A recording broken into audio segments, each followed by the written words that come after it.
Nairobi today is hosting 6,000 world leaders for the International Conference on Population and Development ICPD. Kenya will be front and the center of watershed moment for women and girls everywhere. The summit is taking place at the Kenyatta International Conference Center. The government of Kenya and Denmark and the UNFPA are convening the summit, which is also receiving financial or in-kind support from other governments and private partner organizations. We can all together agree to eliminate female genital mutilation, which remains one of the most serious violations of human rights of women and girls.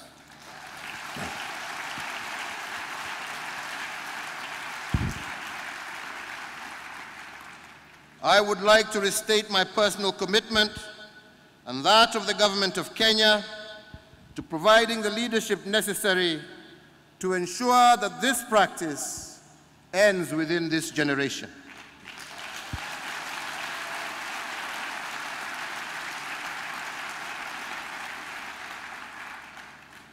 In April this year, we signed a landmark declaration between the governments of Kenya, Uganda, Tanzania, Somalia, and Ethiopia to address cross-border FGM practice. And last week, we signed an agreement with religious and cultural elders from Kenya to eliminate FGM by 2022.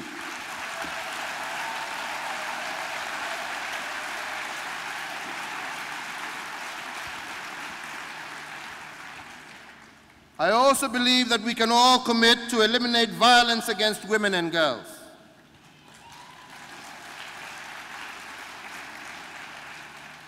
A woman has a 1 in 3 chance of experiencing physical or sexual violence in her lifetime. This is a major gap in our development record as a global community.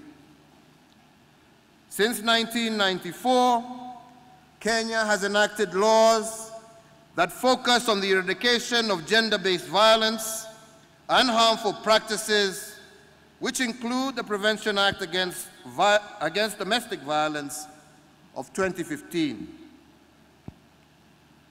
Further, I believe that we can all commit to eliminate child marriages.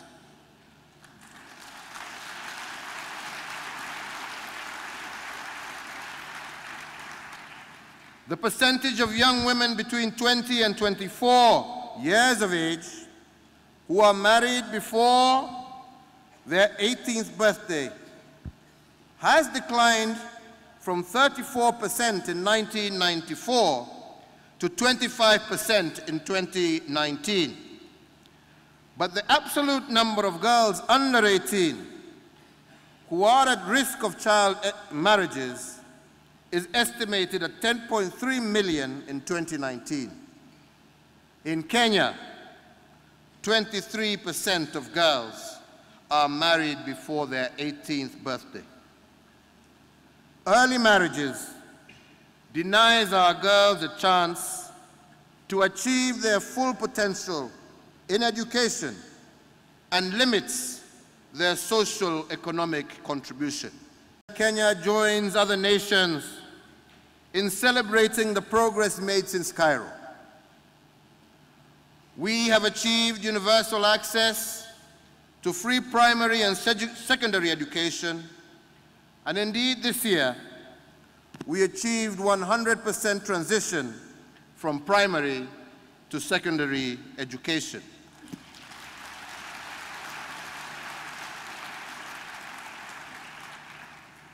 Further, we have achieved gender parity in both primary and secondary schools.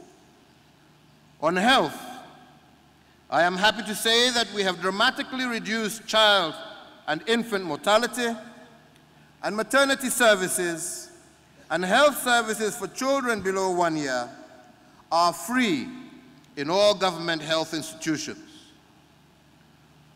Reduction in maternal mortality has been steady but slower, has steadily decreased, but at a slower pace, from 698 in 1994 to 362 per 100,000 live births today, while the contraceptive prevalence rate has doubled.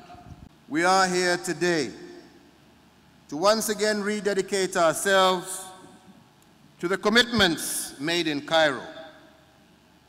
We are here to celebrate progress made in the last 25 years and to make new commitments to complete the unfinished agenda. As we do so, let us bear in mind the fact that the most important participants in this summit are actually not in this conference. And you may be wondering who I am referring to.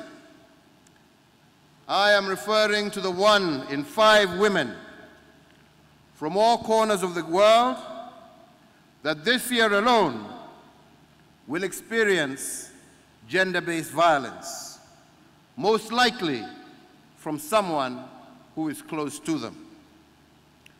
The 800 women and girls who die every day during pregnancy or childbirth, and the 4 million girls who every year have to endure the painful and traumatic effects of female genital mutilation.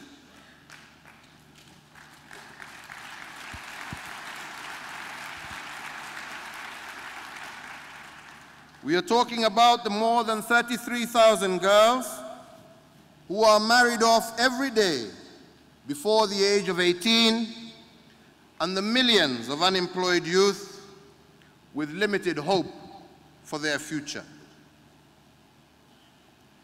Excellencies, ladies and gentlemen, let us deliberate over the next 3 days, and let our deliberations be guided by the needs, the aspirations, and the unrealized potential of those individuals who are not here.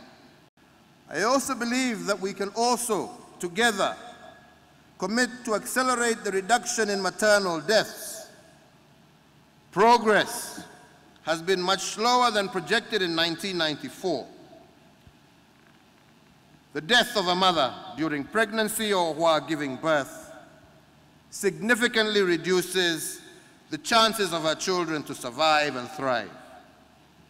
And yet, as we are demonstrating through Kenya's First Lady's Beyond Zero program, most maternal deaths can be prevented with proper antenatal care, skilled delivery at birth, and access to emergency obstetric care. The world faces increased health threats, including threats from reproductive cancers such as breast, cervical, and prostate cancer.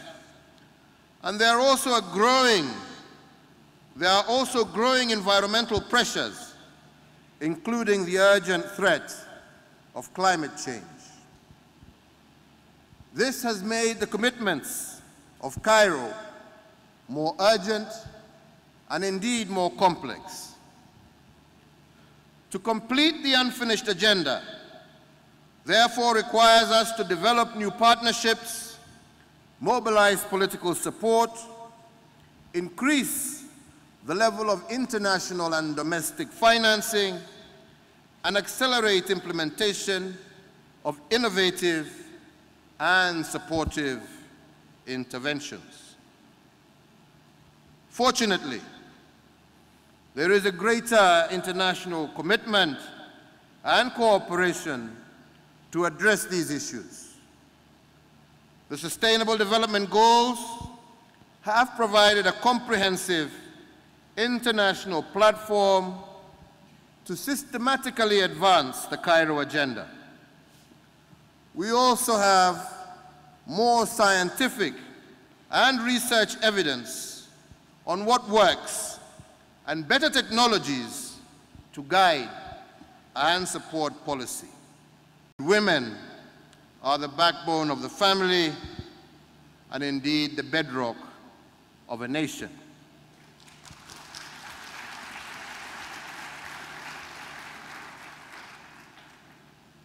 And because our women are the gatekeepers to family health, they exert such a powerful influence on intergenerational outcomes for their children. Empowering women essentially empowers all our families. It empowers our societies. It empowers our nations, and it empowers the world. This was one of the essence of the first International Conference on Population Development that was held in Cairo in 1994. The conference highlighted the linkages between population, poverty reduction, and sustainable development. It emphasized the value of investing in women and girls, both as an end in itself, but also as a key to improving the quality of life for everyone. Kenya commits to doing the following over the next decade to achieve the goals of the ICPD Programme of Action. The first is to enhance the country's population and development programs through increased budgetary allocations, efficient implementation of programs and projects, and integration of population issues into the formulation, implementation, monitoring, and evaluation of all policies, programs relating to sustainable development at national, county, and sub-county levels by the year 2030.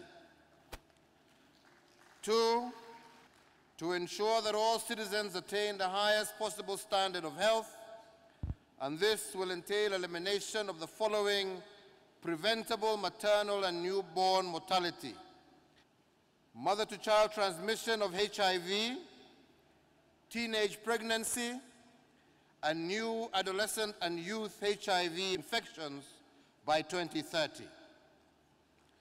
3, improve support to older persons, persons with disabilities, orphans and vulnerable children by increasing the core social protection investment from 0.8% of gross domestic product to at least 2% over the next 10 years. 4, to enhance the capacity of relevant government institutions to increase availability and accessibility to high-quality, timely, and reliable population and related data at national, county, and sub-county levels, disaggregated by income, gender, age, ethnicity, migratory status, disability, and geographic location by 2030. 5, to harness the demographic dividend through investment in health and citizen well-being, education and skill training, employment creation and entrepreneurship, rights and governance, and empowerment of young people by 2022, as outlined in Kenya's demographic dividend roadmap. 6, to attain universal basic education by ensuring 100% transition of pupils, including those with special needs and disabilities, from early learning to secondary education. And in addition, the country will enhance the quality of basic education by fully implementing our competency-based curricula. 7, to improve the employability and life skills of our young people by enhancing quality and relevance of technical vocational education and training in partnership with industries and private sector.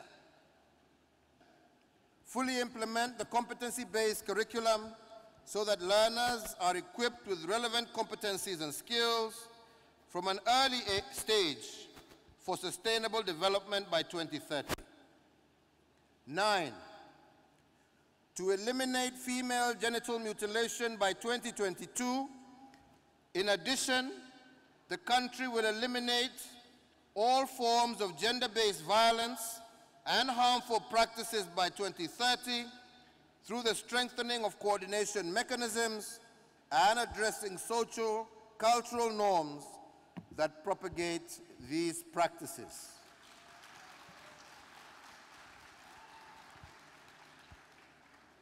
10, to ensure universal access to quality reproductive health services, including prevention and management of gender-based violence in humanitarian and fragile contexts by 2030.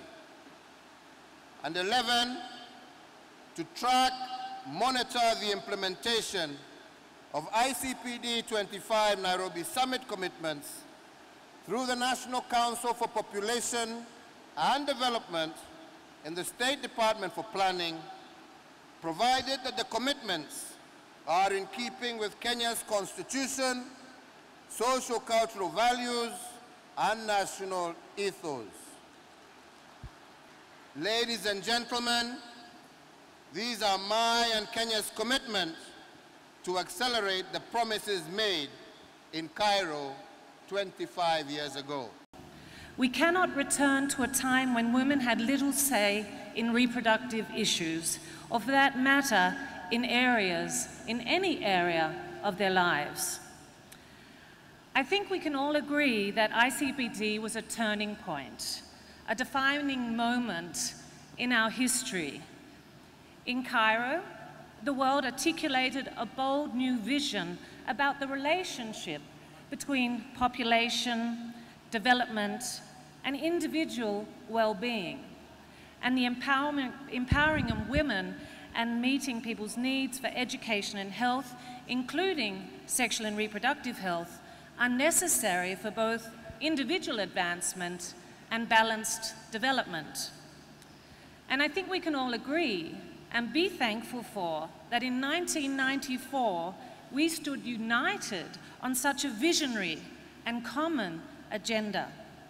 An agenda that paved the way for a more just, prosperous, and sustainable future. An agenda that acknowledged that people, women and men, mothers and fathers, were the best judges, guided by knowledge and access in terms of how many children to bring into the world, if to have children, and the spacing of them. Let us applaud feminists and activists. You ignited a movement from Cairo to Beijing, and until today, you champion rights and choices for every girl so that she may fulfill her dreams. Thank you. And I urge us to heed the interests of that young girl and the solutions that we devise, her interests, as we commit in those Nairobi commitments that we announce, her interests in decisions we take in the days to come. The way forward is by focusing on one number only. And for UNFPA, that number is 0. 0 unmet need for contraception, so that every woman and adolescent girl decides for herself whether, when to get pregnant, how many children to have.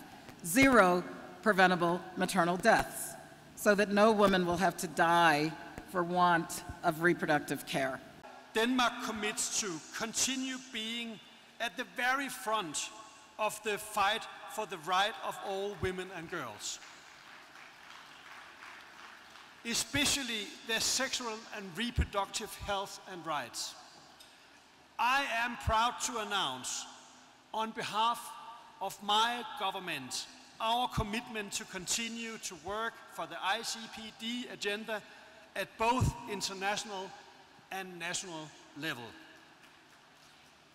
Denmark commits to, first, increase funding to international organizations working for the ICPD agenda within service, delivery and advocacy with 225 million Danish kroners,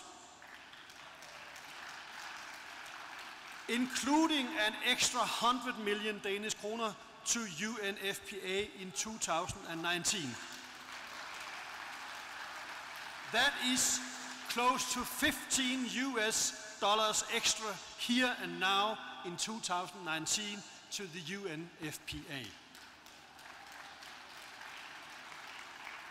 Secondly, we team up with UNFPA to make sure that we follow up on the Nairobi Summit, to make everybody accountable for the commitments made, to make sure that we have fulfilled the promise of Cairo by 2030.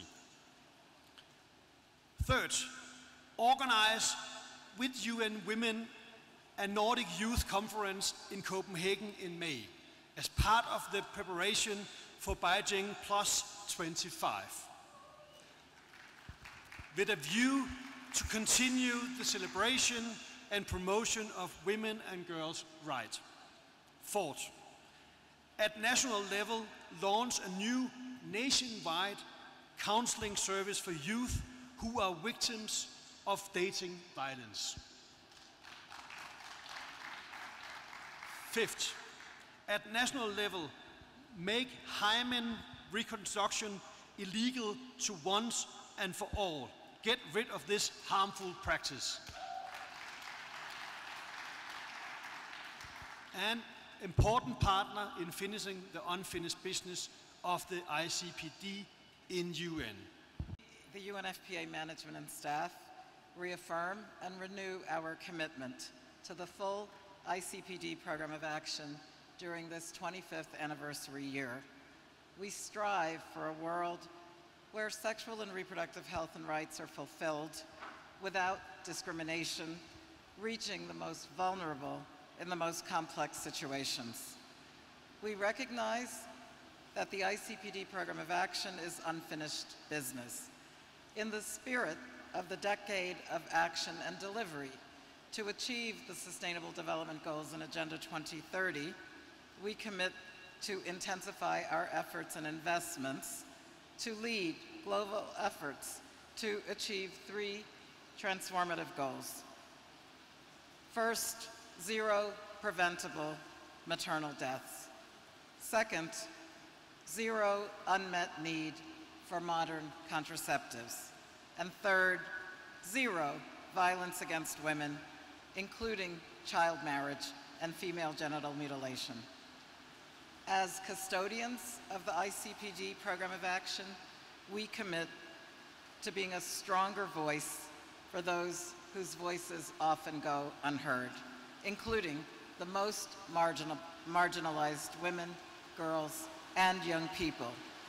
We commit to assisting countries in the more than 150 locations where we work to deliver fully integrated, people-centered sexual and reproductive health information and services in both development and humanitarian contexts.